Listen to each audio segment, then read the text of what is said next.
Hello बच्चों, let's see the question. The question says match list 1 with list 2. List 1 में options हैं columnar epithelium, B ciliated epithelium, squamous epithelium, cuboidal epithelium. And list 2 में locations दी हुई हैं जो हमें बतानी है इन एपिथेलियम की. First is duct of glands, inner lining of stomach and intestine, inner lining of bronchioles, and fourth is endothelium. So, starting with the key concept of this question, the key concept is types of epithelium and their locations. Epithelium and उनकी हम locations के भी बारे में बात करेंगे ताकि हमें इसका आंसर मिले. पहले हम बहुत शॉर्ट में टाइप्स ऑफ एपिथेलियम की बात करते हैं. टाइप्स ऑफ एपिथेलियम में जो प्राइमरी डिस्ट्रीब्यूशन होता है वो होता है on the basis of layers. First is simple epithelium जिसमें वन लेयर प्रेजेंट होती है सेल्स की. सेकेंड इज कंपाउंड एपिथेलियम जिसमें मल्टीपल लेयर्स प्रेजेंट होती है सेल्स की. Compound epithelium.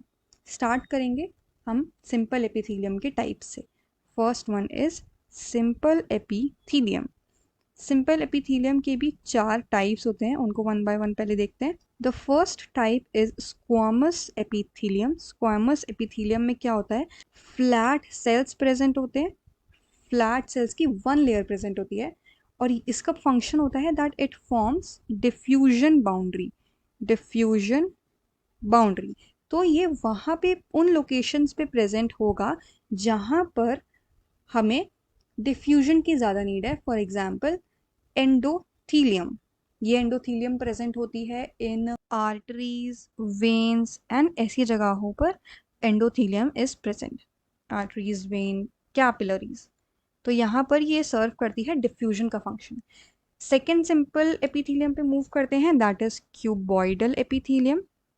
क्यूबॉइडल एपिथेलियम ये भी एक सिंगल लेयर प्रेजेंट होती है लेकिन these are cube like cells. Cube like cells. And ये सेल्स वहाँ प्रेजेंट होते हैं जहाँ पर सिक्रीशन एब्जॉर्प्शन का फंक्शन करना होता है. For example ducts of glands and tubular parts of kidney में प्रेजेंट होता है. ट्यूब्यूलर पार्ट्स ऑफ किडनी में प्रेजेंट होता है cuboidal epithelium. Moving to the third type of epithelium, third type of simple epithelium, that is columnar epithelium. Columnar epithelium होते हैं long cells. These are long, that means slender cells होते हैं and ये present होते हैं stomach and intestine की inner lining में. Inner lining of stomach and intestine में प्रेजेंट होते हैं columnar epithelium. Last type of simple epithelium अगर हम देखें तो वो होती है ciliated epithelium. Ciliated epithelium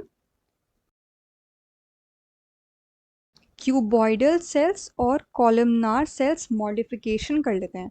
columnar या फिर क्यूबॉइडल सेल्स मॉडिफिकेशन करके अपने ऊपर सीलिया ले आते हैं, उनको सिलिएटेड एपिथेलियम बोलते हैं. अगर हम इनकी लोकेशन के बारे में बात करें तो ये प्रेजेंट होते हैं inner lining of bronchioles. Inner lining of bronchioles क्योंकि हमें वहाँ पे सीलिया की नीड होती है to trap dust particles. And inner lining of fallopian tubes. Fallopian tubes में वन डायरेक्शनल मूवमेंट कराना होता है ओवम का, तो इसलिए वहाँ पे सिलिएटेड एपिथेलियम की नीड होती है.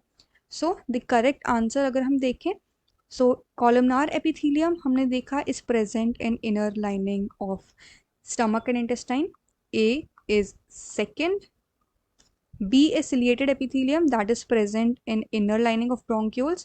Inner lining of bronchioles में present होता है जो अभी हमने डिस्कस किया रीजन उसकी वजह से. B का is third. Squamous epithelium is present in endothelium because वो diffusion का function serve करता है. C is fourth. Cuboidal epithelium is present in ducts of glands. That means D का first is the correct answer. Let's see the options. A second, that means C and D are correct. A और B गलत है क्योंकि A का यहाँ पे third given है, B का third, both are correct. C का फोर्थ, B का first. So the correct answer is option D. I hope you understood it well. Best of luck.